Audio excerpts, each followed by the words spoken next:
para mí. En Hechos capítulo 11 vamos a dar lectura en el versículo 19 hasta el versículo 30, y de ahí nos vamos a ir al capítulo 13, donde vamos a leer los primeros 3 versículos. En esta mañana, el último domingo del año, quisiera hablarles sobre este tema, uniéndonos a lo que Dios quiere hacer en el mundo. En la escuela dominical hablé mucho acerca del libro que leí, mi experiencia con Dios, y cómo Dios constantemente nos está invitando a unirnos a lo que Él está haciendo.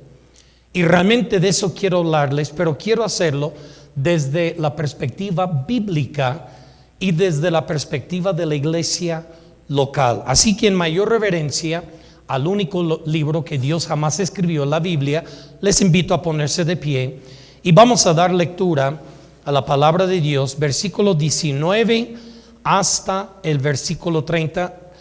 Disculpe, yo no sé cuál es su tradición, tal vez es leer alternadamente, pero lo que voy a hacer en esta mañana, como no conozco la tradición de ustedes, yo lo voy a leer y les invito a mirar silenciosamente el pasaje y seguir con la vista, y yo lo voy a leer en voz alta. Dice: ahora bien, los que habían sido esparcidos a causa de la persecución que hubo con motivo de Esteban, que pasaron hasta Fenicia y Chipre y Antioquía, y no hablando a nadie la palabra, y subrayen esta frase.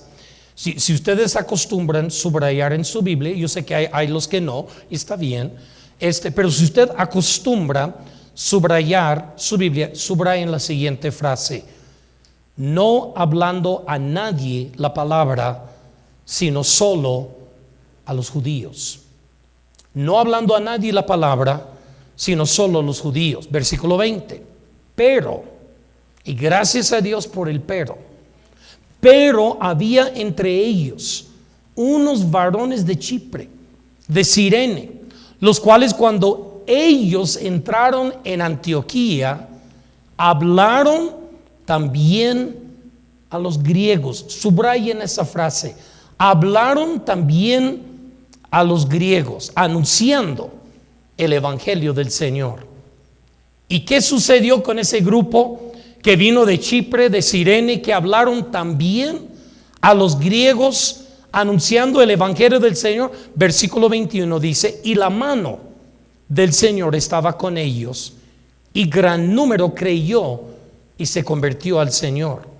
Llegó la noticia de estas cosas a la oída de la iglesia que estaba en Jerusalén, y enviaron a Bernabé que fuese hasta Antioquía. Cuando llegó, vio la gracia de Dios, y se regocijó y exhortó a todos que con propósito de corazón que permaneciesen fieles en el Señor. Porque Bernabé, dice la Biblia, era varón bueno, lleno del Espíritu Santo y de fe, y una gran multitud fue agregada al Señor. Y después fue Bernabé a Tarso, que es Turquía, para buscar a Saulo, y hallándole le trajo a Antioquía, y se congregaron allí todo un año con la iglesia, y enseñando a mucha gente, a los discípulos, se les llamó por primera vez, se les llamó cristianos por primera vez. ¿Dónde? ¿Dónde? Eso es muy interesante. Ahorita voy a hacer un hincapié sobre eso. Y en aquellos días, unos profetas descendieron de Jerusalén a Antioquía.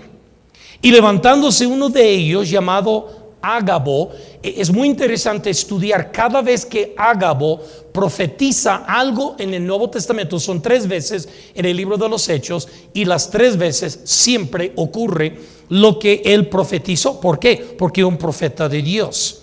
Dice: levantándose entre ellos un profeta llamado Ágabo, daba de entender que vendría una gran hambre a toda la tierra habitada, la cual sucedió en el tiempo de Claudio.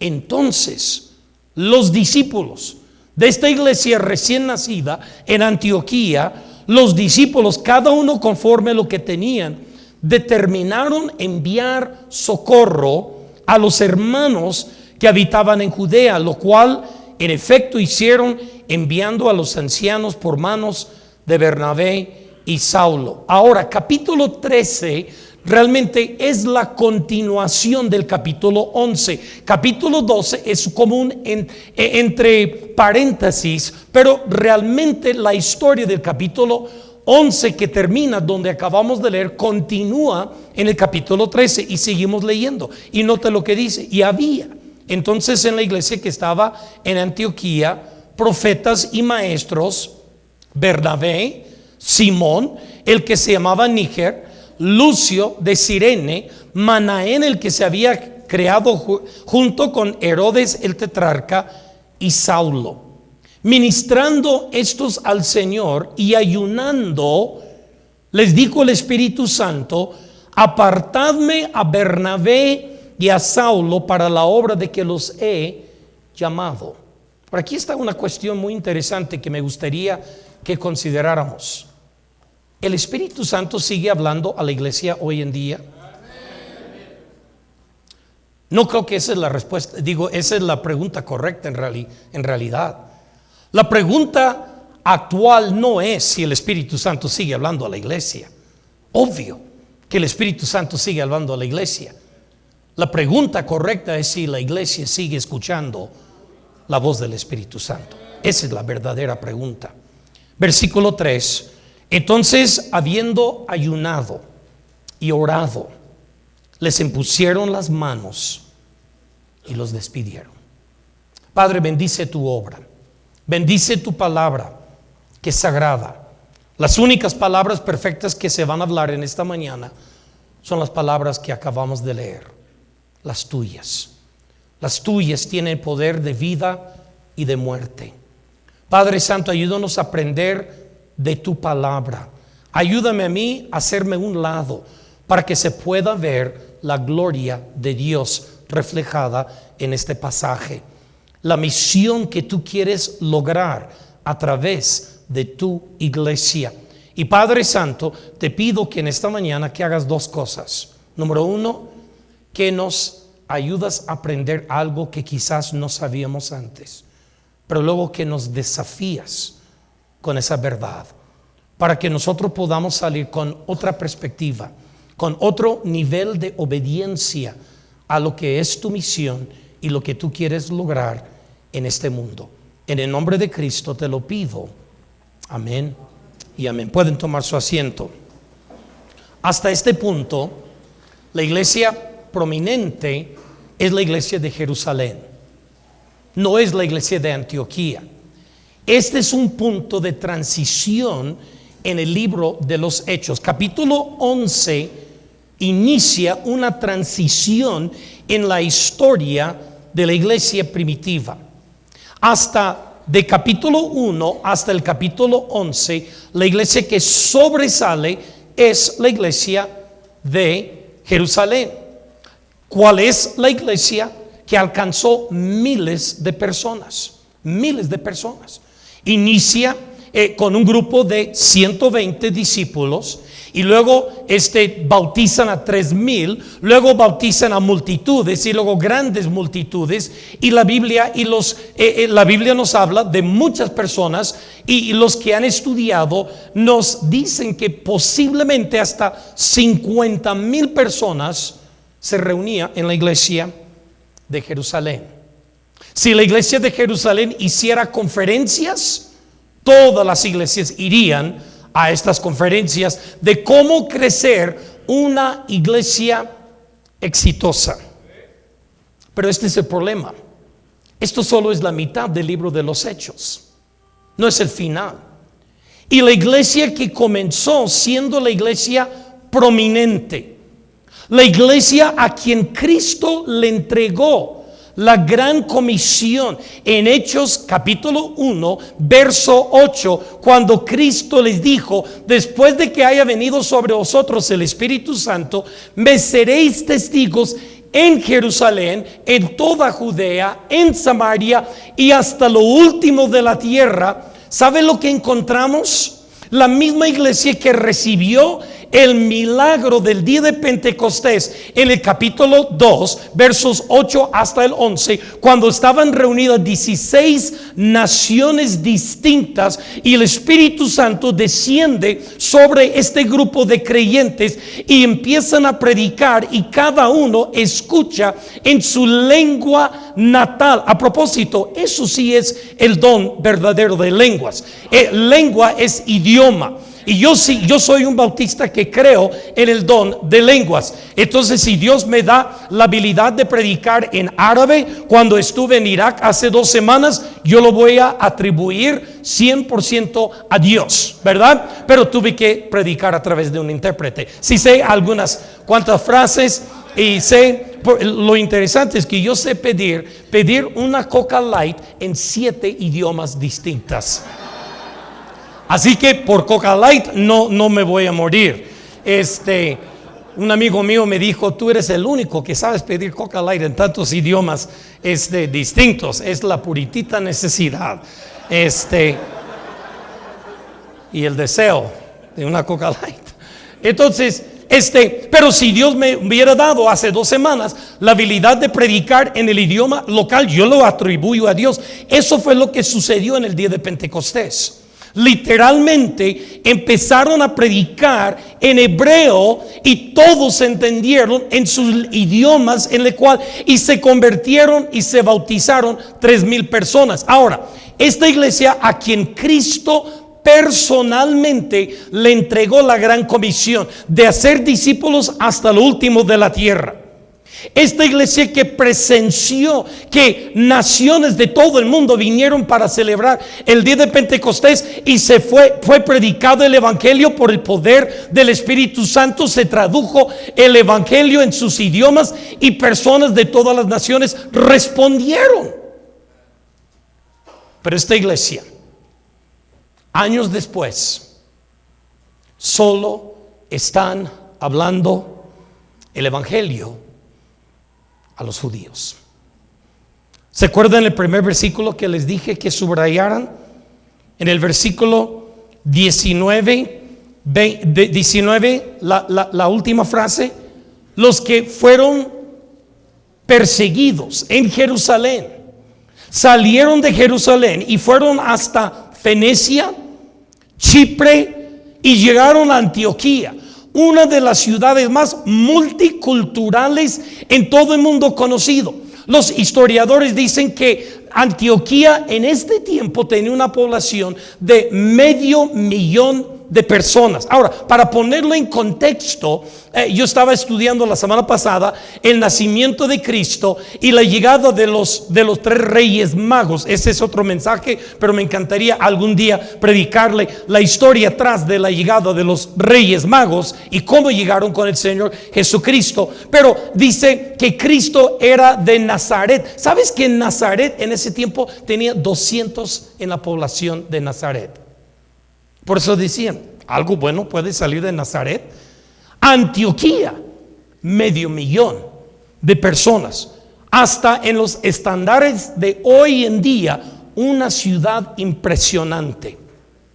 Y llegan de Jerusalén a esta ciudad totalmente multicultural, donde hay personas de todas las naciones.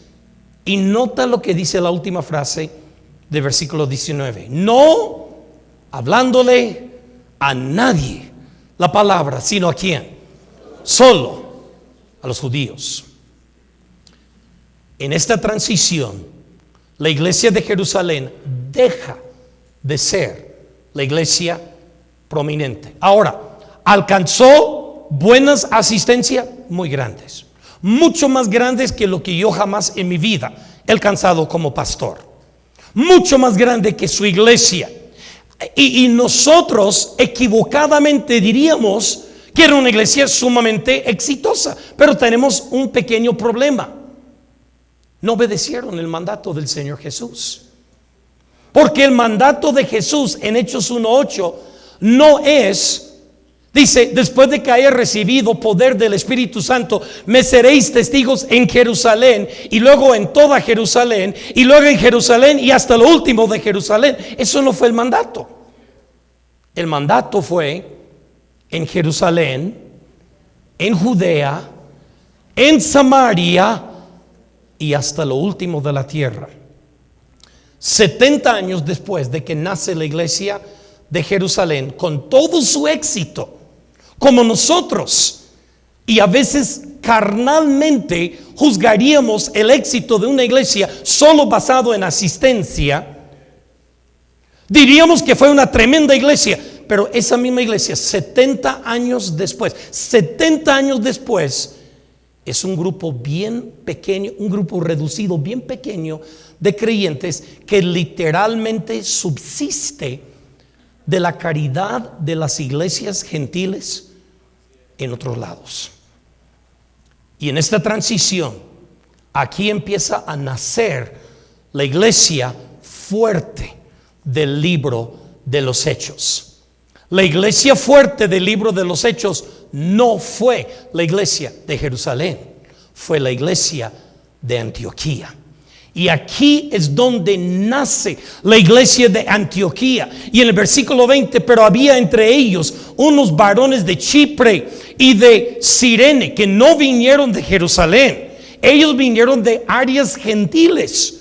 Eran judíos, pero vinieron de áreas gentiles, los cuales cuando entraron en Antioquía hablaron también a los griegos, anunciando el evangelio del Señor, y la mano del Señor estaba con ellos, y gran número creyó y se convirtió en el Señor. Y la iglesia de Antioquía, que aquí nace, que en el capítulo 13 que acabamos de leer, empieza a enviar sus primeros misioneros al mundo conocido en ese tiempo, hasta lo último de la tierra, que llegaron hasta Europa, llegaron hasta Asia Menor, llegaron hasta el norte de África. Y la historia de la iglesia de Antioquía continúa de ser una base enviadora de misioneros a diferentes lugares del mundo, que el apóstol Pablo dice en Romanos capítulo 15, dice en versículo 17 en adelante, dice: todo he llenado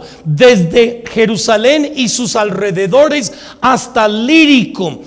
¿Alguien sabe dónde queda Liricum? Es Albania, Europa. ¿Qué dijo Pablo? Todo he llenado desde Jerusalén y sus alrededores hasta Liricum, Albania, lo que es hoy en día modernamente se conoce como Albania, con el evangelio del Señor Jesucristo. ¿De dónde salió Pablo? De la iglesia de Antioquía. Pero no solo Pablo, la historia nos dice que cientos de misioneros. La pregunta es esta: ¿por qué una iglesia literalmente muere su influencia y queda prácticamente nulo en el mundo, y otra iglesia crece y su influencia sigue impactando el mundo hasta el día de hoy? ¿Sabe que todos nosotros somos descendientes espiritualmente de la iglesia de Antioquía, no de la iglesia de Jerusalén? Curiosamente, de la iglesia de Antioquía, porque la iglesia que envió misioneros a Europa fue la iglesia de Antioquía. Los misioneros de Europa que enviaron, las iglesias de Europa que enviaron misioneros a América, fueron los que fueron iniciados por la iglesia de Antioquía. Y la pregunta es: ¿por qué una iglesia su influencia queda nulo en el mundo hoy en día, y otra iglesia su influencia sigue impactando hasta el día de hoy? Hoy en día pensamos en las iglesias crecientes, influyentes, como iglesias modernas, iglesias dinámicas, iglesias relevantes, pero notan que aquí, porque la iglesia de Antioquía prevaleció y la iglesia de Jerusalén no prevaleció. Y eso es lo que les quiero hablar, que nos unamos a lo que Dios está haciendo. ¿Por qué la iglesia de Jerusalén murió y la iglesia, el impacto y la influencia de la iglesia de Antioquía sigue hasta el día de hoy? 3 razones, y si quieren anotarlos, los pueden anotar. Número 1, porque ellos se unieron a la visión de Dios. Ellos se unieron a la visión de Dios. La visión de Dios nunca ha sido un pueblo de un solo país. La visión de Dios siempre ha sido el mundo entero. Déjame repetir esto, porque realmente eso es muy importante. La visión de Dios nunca fue un pueblo de un país. La visión de Dios siempre ha sido todas las naciones en todo el mundo. Nosotros pensamos equivocadamente de que en el Antiguo Testamento Dios estaba interesado solo en el pueblo de Israel, pero que en el Nuevo Testamento Cristo como que notó que las cosas iban muy lentas y dijo: chavos, ¿sabes qué? Vamos a meterle de segunda la quita y vamos hasta el fin del mundo. Y estaríamos equivocados. ¿Sabe dónde inicia la gran comisión? No en Mateo 28, en Génesis 1, en el primer libro de la Biblia. Porque para entender la Biblia hay que saber interpretar la Biblia. Y existe una ley en la Biblia que le llaman la ley de la primera mención. Que la primera vez que Dios menciona algo, debe de seguir, para ser doctrina sana, debe de seguir ese mismo patrón a través de toda la Biblia. ¿Y sabe cuál es la primera mención de la gran comisión?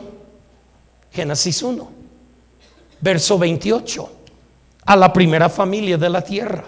¿Y qué les dijo a esta primera pareja? Dios aquí en Génesis 1:28 les da el primer mandato que Dios le da al ser humano sobre la tierra. ¿Y cuál es ese primer mandato? Fructificad, multiplicaos, llenad la tierra. Esto fue lo que Dios le dijo a Adán y Eva. Quiero que tengan hijos, montón de hijos. Quiero que sean fructíferos. Dios quiere que nosotros tengamos hijos e hijos espirituales y que seamos fructíferos. Fructificad. Pero luego dice: multiplicaos. ¿Sabe qué es multiplicación? Es cuando nuestros nietos y nuestros bisnietos están teniendo hijos y están fructificándose ellos. Eso es el proceso, el factor de la multiplicación. Añadir es cuando yo y mi esposa tenemos una hija. Pero factor multiplicación es cuando nuestra hija empieza a tener un hijo y ahora está al punto de tener el segundo. Gloria a Dios. Si ustedes tienen unos 5 o 6 horas después del culto, yo le puedo mostrar unas cuantas fotos de mi nieto Cairo, pero 5 o 6 horas nada más, y le muestro unas cuantas fotitos de ellos. Alguien dice que los nietos son la recompensa de Dios por no haber matado a tus hijos. Entonces, yo no sé.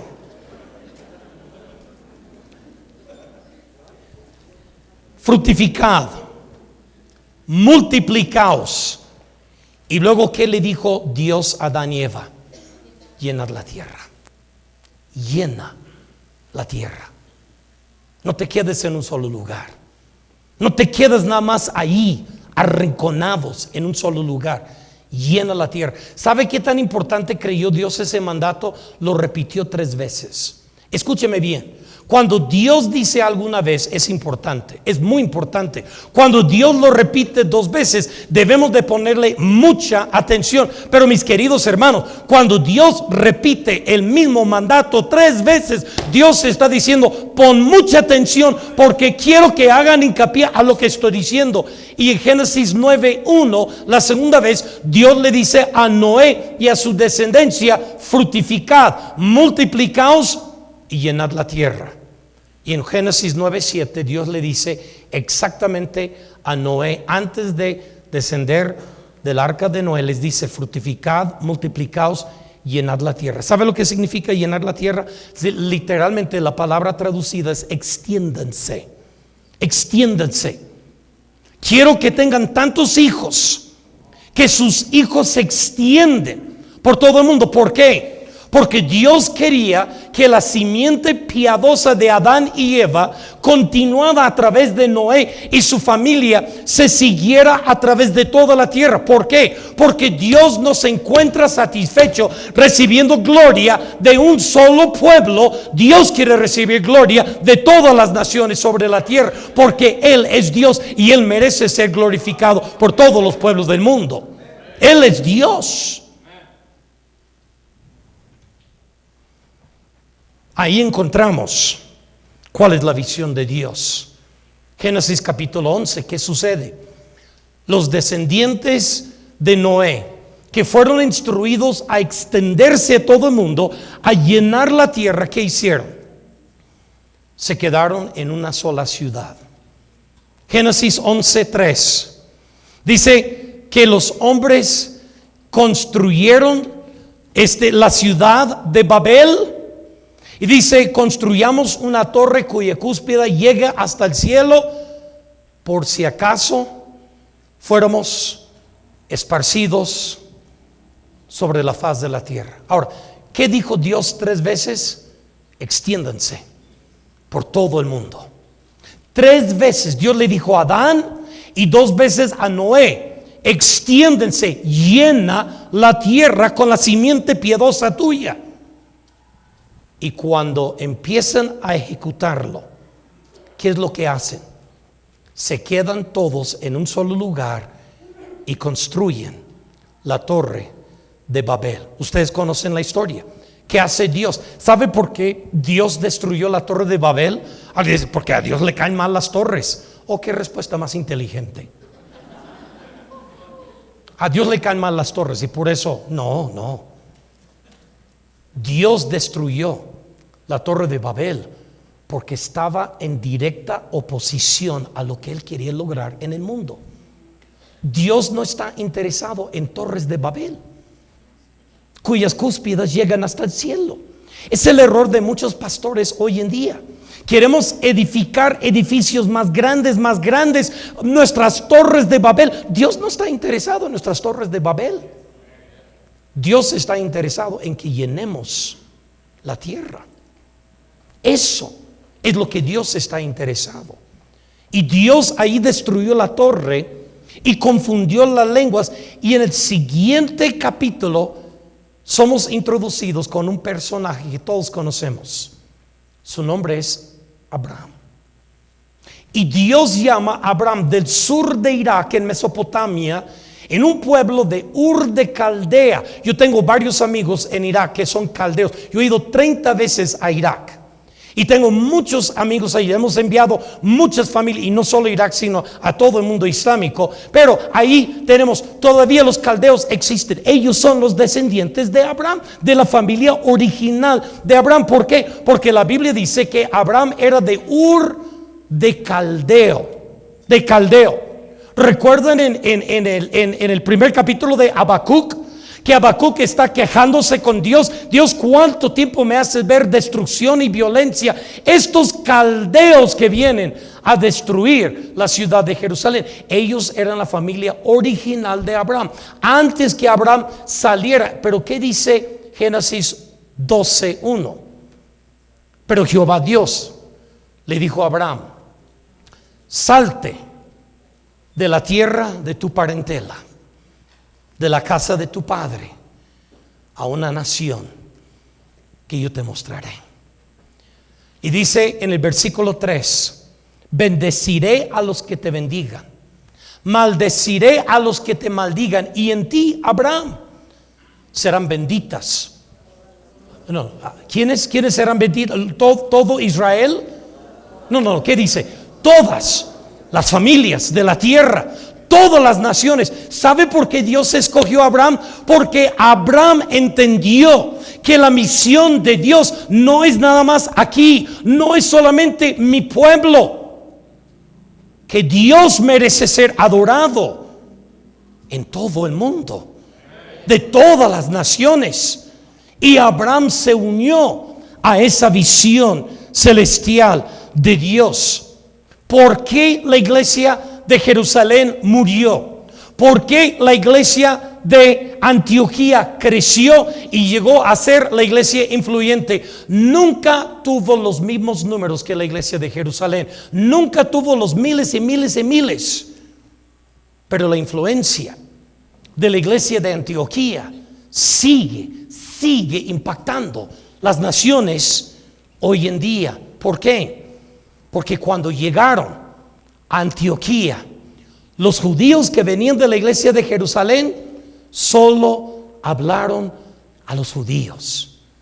Pero los judíos creyentes que vinieron de Chipre y de Cirene, ellos también, gloria a Dios, hablaron a los griegos anunciándoles el evangelio del Señor Jesucristo. En otras palabras, ellos se unieron a esa visión que Dios quiere ser glorificado por todas las naciones en toda la tierra. Escuchen lo que el salmista David escribió en Salmos 96, 2 y 3. Dice: cantad al Señor, bendecid su nombre, proclamad de día en día las buenas nuevas de su salvación, contad su gloria entre las naciones y sus maravillas entre todos los pueblos. Eso no suena como un Dios que está satisfecho de recibir gloria de una sola nación, de un solo pueblo. Eso me suena como un Dios que espera recibir gloria de todas las naciones, todas las tribus de toda la tierra. Y la única forma que se puede hacer eso es cuando nos dedicamos a la tarea de llenar la tierra. De llenar la tierra. Una de las iglesias que mentoreamos, nosotros estamos mentoreando, yo y 10 de nuestros directores en América Latina, en un proceso misional que se llama Enfoque Global para América Latina. Un proceso que dura 2 años de mentoría o asesoría para la iglesia en misiones. Y estamos mentoreando en la actualidad 350 iglesias en 15 países de América Latina. Esa es la forma que Dios nos ha permitido ayudar a enviar tantas familias al mundo islámico. Una de las iglesias que mentoreamos fue una pequeña iglesia bautista en la periferia de Tijuana. ¿Cuántos de ustedes conocen Tijuana, Baja California? Tijuana. Ahí en la colonia Pípila, tremenda colonia marginada, hay una pequeña iglesia que hay más personas sentadas en esta sección en medio que toda la membresía de su iglesia. Son 60 personas en la pequeña iglesia Bautista Camino de Salvación en la colonia Pípila. Un templo feíto. El templo de ustedes está hermoso, Adolfo. El templo de ellos no está bonito. Y yo se lo he dicho, que su templo no está bonito. Orgullo, ellos pueden tener orgullo que tienen uno de los templos más feos de todo México. Ahorita van a escuchar por qué. Ellos enviaron una muchacha de su iglesia a Turquía, una ciudad que se llama Konya. Konya tiene 1,5 millones de personas. En Konya no había ni un solo seguidor de Jesucristo. 100% musulmán. Karina Altamirano llega de esta pequeña iglesia bautista a Konya. La única forma de que ella puede entrar, no puede entrar para predicar el evangelio, está estrictamente prohibido, pero puede entrar para estudiar su maestría. Karina ya terminó 2 maestrías y ahora está en su doctorado. Y Karina ha ganado a las primeras 2 familias para Cristo y los está discipulando. Todavía no hay iglesia, solamente hay discípulos y ella los está discipulando. Ahora, algunos creyentes se incomodan, dicen: no, ¿cómo esta muchacha está haciendo esa obra? Pues hermanito, fájate bien los pantalones y ve. Y tú ve a la República Islámica de Turquía y tú empiezas la iglesia ahí y ella con gusto cederá su lugar. Pero mientras no llega un hombre para hacer el trabajo de un hombre, hay una mujer que está dispuesta para hacer el trabajo de un hombre. Y si eso te incomoda, pues ni modo. Pues ni modo.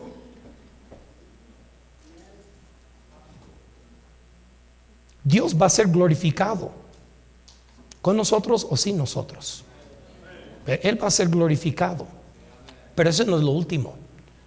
Esta pequeña iglesia empieza a ver que hay una oleada de migrantes haitianos. Usted sabe que aquí en México no hay personas de la raza afro-negra. Yo sé que en Guerrero hay uno que otro, en Veracruz, bueno, hay en la costa. No estoy echándole carrilla a nadie. Yo no hago eso, Hay otros, pero yo no. No. O sea, usted sabe que de la raza hay personas morenas, pero afro no hay. Y uno que otro. Y de repente llegan 20,000 haitianos afros a Tijuana. Solo 2 iglesias lo recibieron en su templo. La iglesia católica de un sacerdote medio radical y la iglesia bautista Camino de Salvación. Y llegaron los hermanos del templo y le preguntaron al pastor José Antonio Altamirano, muy buen amigo mío, falleció el año pasado de COVID, pero todavía queremos mucho a su esposa, sus hijas. Y él dice a los hermanos dicen: oye, pastor, pero hay 50 familias de haitianos en nuestro templo, están en todos los salones, están en el templo. ¿Dónde vamos a hacer el culto? Digo, pues hermano, en el patio. Pero ¿cómo que en el patio, hermano? Si tenemos nuestro templo.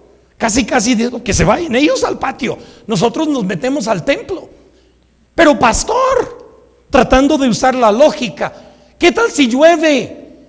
El pastor dice: por favor, vivimos en Tijuana, nunca llueve en Tijuana.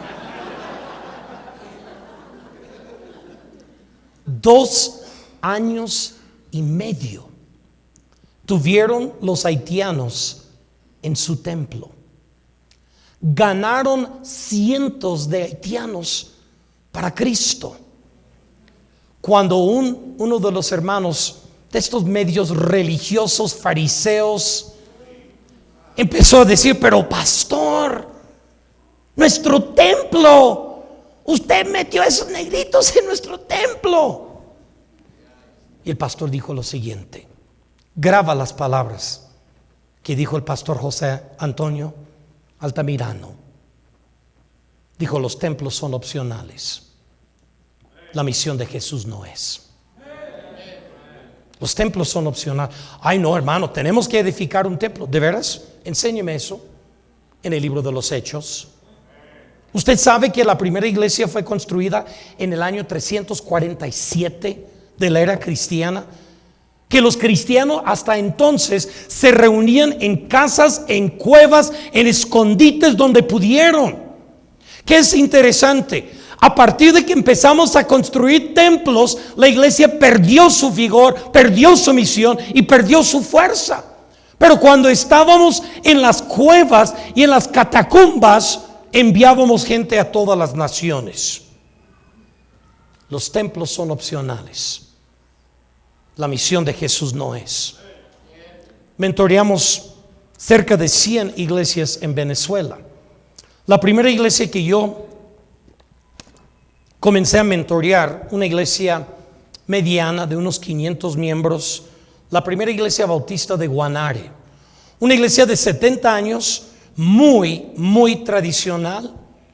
Empezamos a llevar a los hermanos de la iglesia de Guanare a Irak, a Turquía y luego Irán. Esta iglesia hoy en día tiene misioneros en la República Islámica de Irán, en el norte de África, tiene misioneros en China y están al punto de enviar una pareja joven a Irak, unos doctores y luego otra familia de deportistas al Líbano. Y un día le confronté al pastor Josué Rivas. Le dije: Josué, ¿qué están haciendo para alcanzar las etnias en Guanare? ¿Cuáles etnias? Si todos somos venezolanos, ¿de veras? ¿Y estos restaurantes chinos que veo? Ah, no, los chinos, ellos ni hablan español. Y esos árabes drusos que veo que vienen de Líbano y de Siria, no, pero ellos no hablan español. Y él tomó el desafío, y hoy en día en la primera iglesia bautista de Guanare, no, lo grande de su iglesia no son los 500, 600 que se reúnen. Lo grande son los misioneros que han lanzado, y cómo la congregación ha llevado el evangelio a sirios, y ahora 40 sirios que eran musulmanes de Venezuela se convirtieron y están siendo discipulados allí, como más o menos 25 chinos y 8 ingenieros iraníes de una fábrica que Irán puso clandestinamente. Ellos fueron y les evangelizaron. ¿Por qué? Porque se han unido a la visión de Dios. ¿Qué es lo que quiero decir? Que la visión de Dios no es una iglesia. La visión de Dios es de que personas de todas las etnias le estén adorándole a Él. Esa es la visión de Dios. Y cuando llegan los hombres de Cirene y de Chipre a Antioquía, ellos comprenden que Dios no quiere ser glorificado solamente con el pueblo judío. Dios también quiere ser glorificado entre los gentiles, y por eso a continuación en el capítulo 13, una de las primeras cosas que hace esta iglesia que está apenas emergiendo, una iglesia nueva, es ayunar y escuchar la voz de Dios y imponer las manos y enviar a algunos de sus mejores líderes a las naciones. ¿Por qué? Porque esto me lleva a mi segundo punto. No solamente ellos se unieron a la visión de Dios, ellos se unieron a lo que es el propósito de la iglesia. Ellos se unieron a lo que es el propósito de la iglesia. Déjame decir esto. Quiero que ustedes escriban la siguiente frase que voy a dictarles. Quiero que lo escriban. Y después voy a hacer un examen a ver cuántos lo escribieron y cuántos ya se lo aprendieron. Escribe esta frase. Si tienes que agarrar un papelito, lo que fuera, si tienes pluma, si no tienes pluma, pídele al que está a tu lado. Si no tienen pluma, pídele un alfiler, pica el dedo y escríbelo con sangre. Pero escribe lo que te voy a dictar. La iglesia no es la meta. La iglesia no es la meta. Escríbelo. La iglesia no es la meta. El reino de Dios es la meta. La iglesia no es la meta. El reino de Dios es la meta. Y la iglesia es el instrumento. Muchas veces pensamos que nuestra iglesia es la meta. Tenemos meta el domingo que viene, llenar el auditorio. No, esa no es la meta de Dios. Ahora, si llenan el auditorio 5 veces, gloria a Dios. Pero sabe que la meta de Dios es mucho más grande que la Iglesia Bautista Libertad. La meta de Dios no es llenar el templo. La meta de Dios es llenar la tierra. Llenar la tierra. Y el objetivo de la iglesia no es ocupar cada banca. El objetivo de la iglesia es unirnos a la visión de Dios, que es lo que Dios quiere lograr en este mundo. Y lo que Dios quiere lograr en este mundo es llenar la tierra. ¿Para qué? Para que hombres y mujeres de todas las naciones puedan cantar juntamente con nosotros: gloria a Dios en la altura. Para que Él sea glorificado entre todas las naciones. Ellos se unieron a lo que fue el objetivo original de la iglesia. La iglesia de Jerusalén pensó de que ella era el objetivo de su existencia, y por eso todo lo que hacían lo hacían localmente, solo hablando a los judíos de Jerusalén, solo allí mismo. Y todo lo que hicieron por casi 70 años se centraba alrededor de ella misma. Pero la iglesia de Jerusalén murió y llegó a ser la iglesia más débil de toda Asia Menor, de todo el Nuevo Testamento. La iglesia prominente, de Hechos 11 en adelante, se convierte la iglesia de Antioquía. ¿Por qué? Porque la iglesia de Antioquía comprendió el objetivo de la iglesia no es la iglesia. El objetivo de la iglesia es el reino de Dios. Y el éxito de la iglesia no se mide cuánta gente podemos sentar en los templos. El éxito de la iglesia se mide con cuántas personas podemos enviar de nuestro templo a las naciones para predicar el evangelio de Cristo Jesús. El propósito de la iglesia es extender el reino de Dios a todas las naciones. Una iglesia que no está participando en la misión de Dios es una iglesia que no entiende por qué existe. Es una iglesia que no entiende por qué existe. La iglesia no existe para construir templos. La iglesia no existe ni siquiera para hacer cultos en fin de semana. Hay que ser honesto. Si los templos agradasen tanto a Dios, los católicos y los mormones ya nos tienen ganados. Nunca vamos a poder asemejar las construcciones de los católicos y los mormones. Ya nos ganaron. Si son los templos que glorifican a Dios, si son nuestros cultos, hay que reconocer que hay otras iglesias que tienen sus espectáculos mucho más grandes y profesional, aunque nuestra iglesia no. ¿Sabe lo que a Dios le agrada? Obediencia. Lo mismo, la misma razón por la cual escogió a Abraham. ¿Sabe por qué escogió a Abraham? Versículo 1: Abraham, vete de la tierra de tu parentela, de la casa de tu padre. ¿Sabe lo que dice el versículo 4? Y Abraham se fue. Versículo 1: Abraham, vete. Versículo 4: y Abraham se fue. ¿Sabe por qué Abraham era el amigo de Dios? Se llama obediencia inmediata a la visión de Dios.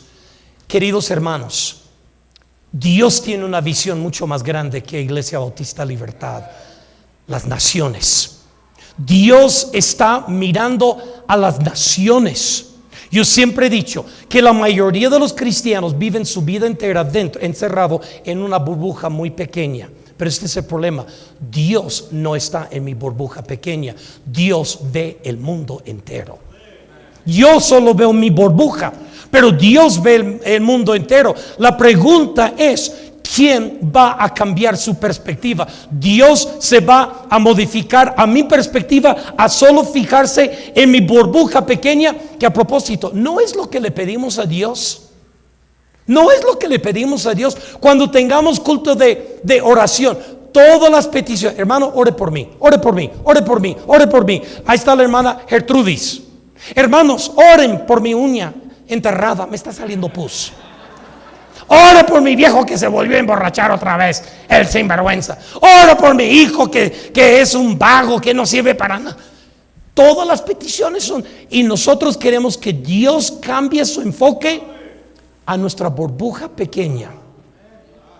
Y todo el tiempo Dios está invitándonos a nosotros a cambiar nuestro enfoque de nuestra burbuja pequeña al mundo tan grande que Él creó y que quiere recibir gloria de cada tribu en África, de cada nación en Asia, de todos los pueblos distintos, islámicos y budistas y animistas en esta tierra. Y Dios no se va a cansar hasta que se cumpla Apocalipsis capítulo 7 y verso 9.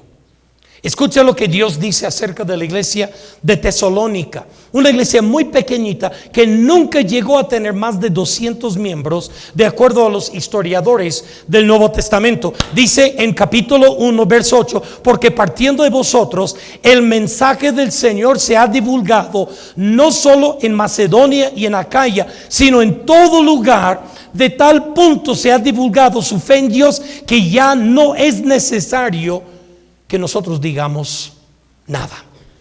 Qué tremendo.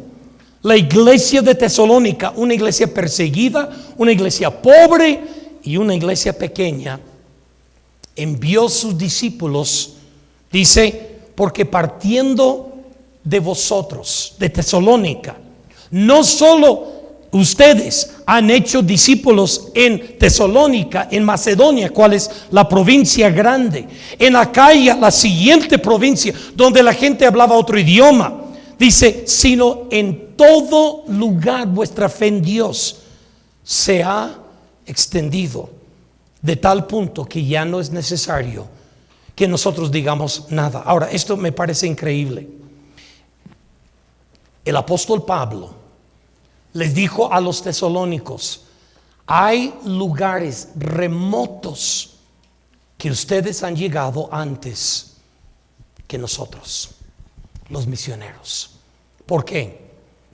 Porque la iglesia tesalónica se unió a lo que era el objetivo de la iglesia. El objetivo de la iglesia no son nuestras instalaciones, no son nuestros cultos. El objetivo de la iglesia es el reino de Dios. Es edificar ese reino de Dios en todas las naciones. Y en tercer lugar, para terminar, no solamente se unieron a la visión de Dios, no solamente se unieron a propósito o al objetivo original de la iglesia, se unieron al ejemplo de Dios.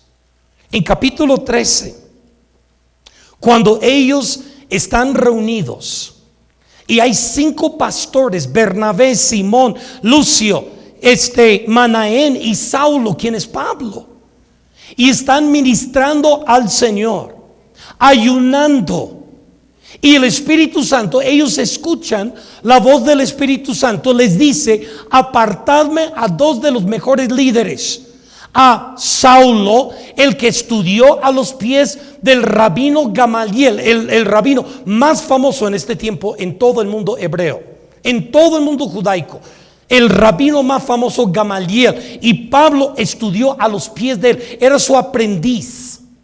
Así que Pablo era muy conocido, tremendo predicador.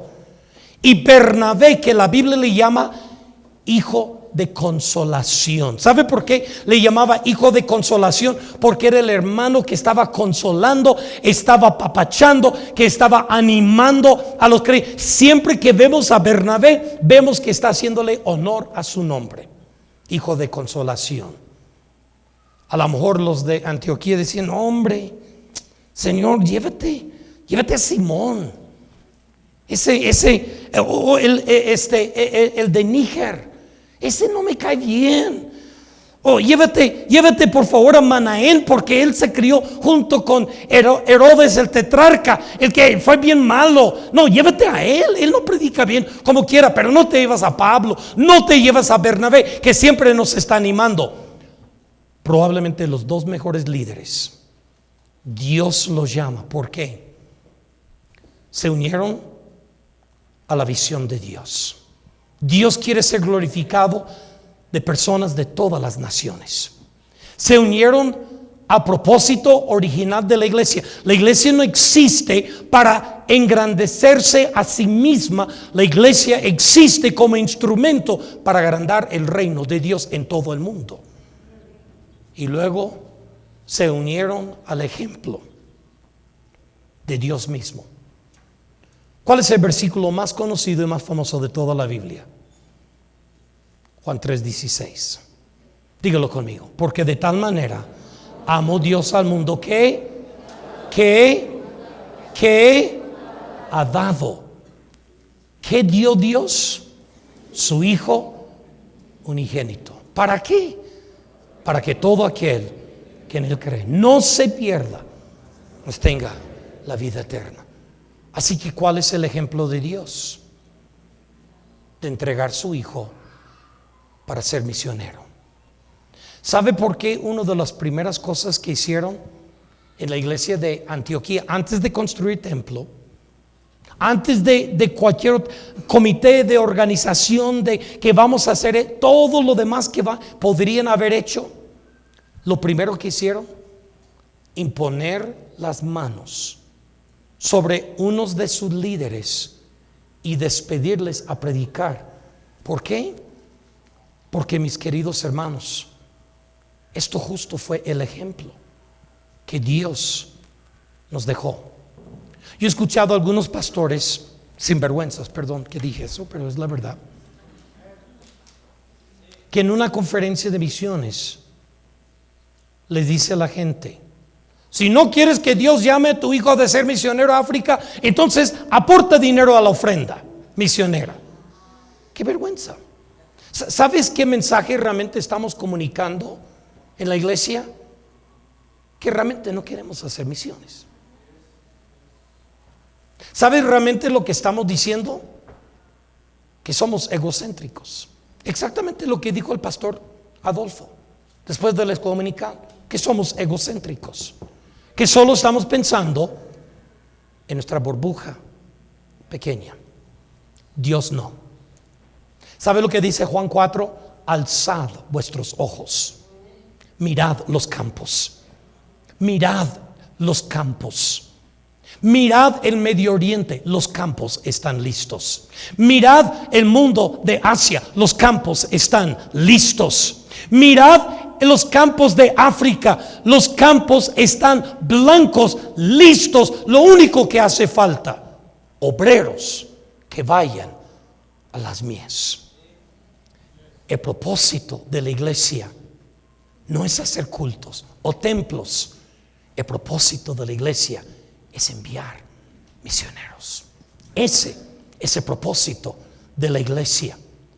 Y cuando nos unamos a propósito de Dios para la iglesia, nos estamos uniendo a propósito o el ejemplo de Dios mismo. Voy a terminar con esta ilustración.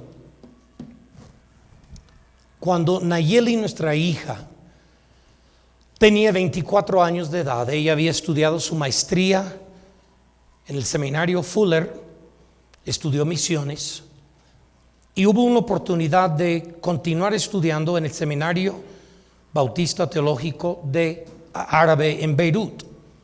Y ella se fue para Beirut con el doctor Martin Akkad, que dirige el Instituto del Medio Oriente, uno de las escuelas más a la vanguardia en el mundo entero para alcanzar a los musulmanes para Cristo. Ella está estudiando ahí, no se ha casado aún en esta época de su vida, una señorita hermosa, está aprendiendo el árabe, está trabajando en una escuela de niños refugiados sirios y palestinos, y nos llama a la 1:30 de la mañana, de la madrugada. Yo no sé si usted se ha fijado, pero noticias buenas nunca llegan después de la medianoche. Nunca. Todas las llamadas después de medianoche son malas noticias. Y contestamos el celular. Eran las 9:30 de la mañana para ella, varias horas de diferencia. Y yo contesto el celular medio asustado. Hija, ¿estás bien? Apá, tranquilo. Hija, pero ¿por qué estás llamando a esta hora? Yo sé que es la mañana allá, pero también sé que tú sabes qué hora es aquí. Dice: papá, prende la tele. Inmediatamente prendo la tele y mi esposa despierta, la hermana Xochitl. El don espiritual de mi esposa es la preocupación, y ella lo ejerce muy bien, es fiel a su don espiritual. Y ella está casi histérica con lo que medio escucha que yo estoy hablando con Nayeli y lo que está viendo en la televisión. Alerta: 5 cochebombas estallan en suburbio de Beirut. Hija, ¿tu llamada tiene que ver con lo que estoy viendo en la televisión? Sí, papá. 2 cuadras de la escuela donde yo enseño se estallaron los 5 cochebombas. Todos los vidrios de la escuela se estallaron, las puertas caídas, pero los niños y yo estamos bien.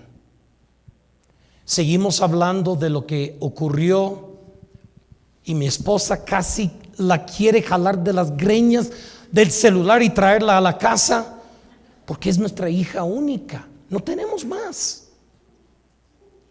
Y Nayeli, con mucha determinación en su voz, Dice: mamá, papá, déjenme decirles algo. No pienso volver a casa. Pienso quedarme aquí. Y desde ese punto hasta ahora ha dedicado su vida a ganar musulmanes para Cristo. Ahora con su esposo y con su pequeño hijo de 3 años y medio, que si tienes 7 horas te enseño unas fotos de él.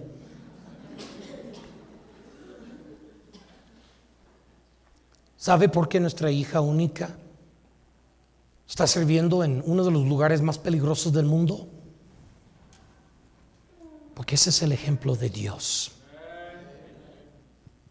¿Tú no crees que Dios, cuando envió a Jesús al mundo, que sabía cómo Cristo iba a terminar?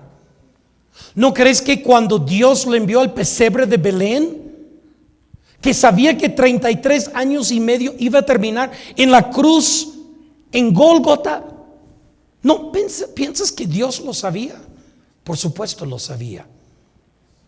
Pero este es el ejemplo de Dios. Yo quiero recibir gloria y adoración de todas las naciones, que estoy dispuesto a sacrificar mi propio hijo para que lo logre. Esa es la verdadera historia de la Navidad. Cristo vino cumpliendo la misión de Dios, la visión de recibir gloria de todas las naciones. El honor más grande que cualquier iglesia pudiese tener es lo que se encuentra en Hechos 13: el imponer manos sobre alguien a quien hemos invertido y amamos mucho, y que pudiera ayudarnos a llenar las bancas aquí en la iglesia. Pero nosotros resistimos esa tentación egocéntrica y nos unamos a la visión de Dios. Que Dios no solo quiere que tengamos una iglesia grande, Dios quiere que nuestra iglesia envíe misioneros hasta lo último de la tierra. ¿Para qué? Para que todas las naciones tengan la oportunidad de escuchar de Jesucristo. Se ha dicho que en esta Navidad que celebramos, la Navidad, la tercera parte del mundo no celebra la Navidad porque ni siquiera saben que Cristo vino. Ni siquiera saben que Cristo vino. ¿Qué hizo la iglesia de Jerusalén? No mucho. ¿Qué hizo la iglesia de Antioquía? Envió su propia gente, sus mejores líderes, a estas naciones para que Él fuese glorificado. ¿Qué es lo que estamos persiguiendo? ¿Nuestra propia gloria o su gloria? No podemos perseguir ambas glorias a la misma vez. Escucha la voz de un hombre que por años lastimosamente perseguí mi propia gloria. Pero hoy en día, exactamente como dijo mi amigo Ediberto, el que está en Irak hoy en día, yo no voy a Irak para yo ser alguien. Yo voy a Irak para que Jesucristo sea alguien. Quizás nunca se escribirá acerca de la Iglesia Bautista Libertad, porque fue una iglesia de miles y miles de personas. Quizás sí, quizás no, yo no sé. No soy profeta ni hijo de profeta. Pero lo que sí sé es esto: podemos unirnos a la visión de Dios, que Él reciba gloria de todas las naciones. Podemos unirnos a propósito de la iglesia, que es el envío del evangelio a las naciones, y podemos unirnos al ejemplo de Dios mismo. ¿Qué significa eso? Que algunos de ustedes van a tener que poner tus hijos en el altar de sacrificio. Van a tener que decir: Señor, yo quiero que mi hijo estudie para ser un profesionista. Pero te digo un secreto: ¿sabes lo que está abriendo la puerta en el mundo islámico hoy en día? No son predicadores, No, profesionistas, doctores, arquitectos, ingenieros, futbolistas, que también tienen pasión de ver el reino de Dios crecer a través de su carrera en tierras lejanas. Tal vez la razón que tu hijo estudie para ser profesionista no es para que viva en una casa más grande y maneje un carro más nuevo que el tuyo. Quizás es para que Dios lo lleve a las naciones, para que Él sea glorificado. La pregunta es esta: ¿vamos a unirnos a la visión de Dios? ¿Vamos a unirnos a propósito de la iglesia? ¿Vamos a unirnos al ejemplo de Dios de entregar su propio Hijo para ser misionero? Padre, te pido en esta mañana las dos cosas te pedí al principio del sermón: que hubiéramos aprendido algo. Y te pido, Señor, que tu palabra nos haya instruido en esta mañana. Pero también, Padre, que nos hayas desafiado. Que nos hayas desafiado. Y la verdad de la Escritura que hemos escuchado en esta mañana nos confronta con nuestro propio egocentrismo, como a mí me confrontó con mi egocentrismo de buscar mi propia gloria. Y Padre, que nos des la oportunidad de pedirte perdón, de cambiar nuestro rumbo y de perseguir un camino que realmente persigue la gloria tuya. Aquí en Teotihuacán, en las etnias de México y en las etnias de todas las naciones. Porque Dios, tal como dice en Hebreos, de tal sacrificio se agrada nuestro Dios. Agrádate de la semilla que está aquí en esta iglesia. Úsala para esparcir a las naciones. Que de esta iglesia sea conocida como semillero que está enviando semilla a todas las naciones de la tierra. Comience a trabajar en el corazón de alguna persona de esta iglesia. Pudiera ser un joven, una señorita que apenas se está formando. Pudiera ser una pareja joven, o pudiera ser unas personas que ya están al punto de jubilarse y no saben qué hacer en los años dorados.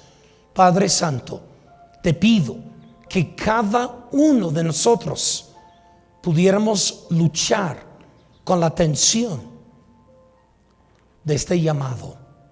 Realmente quisieras que nosotros te obedeciéramos hasta lo último de la tierra, entre musulmanes, entre hinduistas, budistas, animistas de África.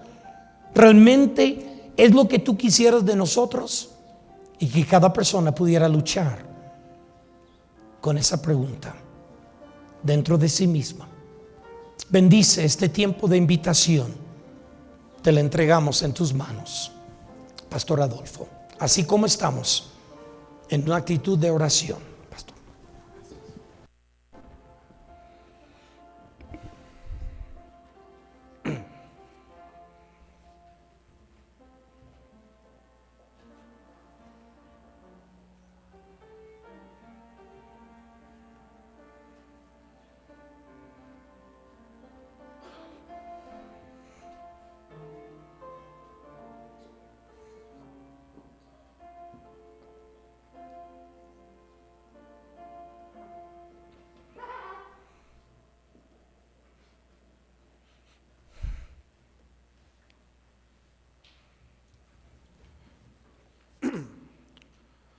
Padre, gracias por hablarnos.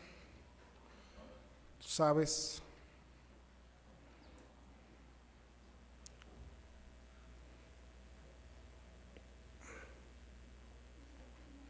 que tu Espíritu Santo, Señor, pueda traer convicción